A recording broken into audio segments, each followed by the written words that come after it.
Соединетите американски држави одамна ја надминаат Кина, сега речиси двојно по бројот на COVID-19 случаи, 164.000. Починаа над 3.100 луѓе, но има и над 5.500 излекувани. Она што загрижува и предизвикува најмногу реакции во јавноста е односот на политичките власти кон проблемот. Добро е од друга страна пак што луѓето ја сваќаат сериозноста на ситуацијата. И натаму најкритично е во Њујорк. Каква е ситуацијата денеска во центарот на светот? Во Менхетен живее Вера Арсова со семејството. Ја прашувам, има ли паника и како изгледа големиот град? Њујорк е поинаков во моментот, празни се улиците и тивко е. Луѓето ја сватија сериозноста на ситуација и посебно кога во сред Централ парк се дигаат чатори, се гради болница и на реката Хадсон е закотвена болница. Затоа луѓето и почитуваат правилата и седат дома, едноставно се дома.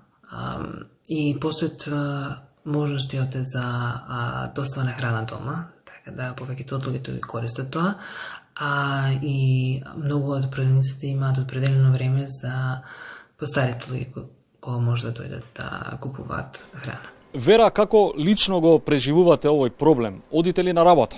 За среќа во можност ме да работиме од дома и јас и сопругот. Децата се дома со нас и секој ден е нов предизвик. Поголемата е 3 години и од училиште имаат видеоконференции на кои ќе ги видат другарчињата и ќе научат нешто ново. Учителките се таму со нив. Помалата е беби и таа ужива со сестри и подобно. Ви благодарам и чувајте се. Слушнавте од Вера. Во Централ парк во Њујорк веќе е подготвена монтажната болница, обезбедува интензивна нега за најкритичните заболени од COVID-19. Уште еден податок за сериозноста на состојбата, билансот на смртност од 250 луѓе во еден ден во градот Њујорк сега се искачи на 1200. Ова е епицентар на заразата во САД. Гувернерот на државата Њујорк и здравствените власти предупредуваат дека кризата што се зголемува овде е само, како што велат, најава за она со што наскоро ќе се соочат другите американски градови. Наспроти притисокот од јавноста за поостри мерки, претседателот Трамп вели дека малку е веројатно наредбата да се остане дома, дека ќе важи за целата територија на државата.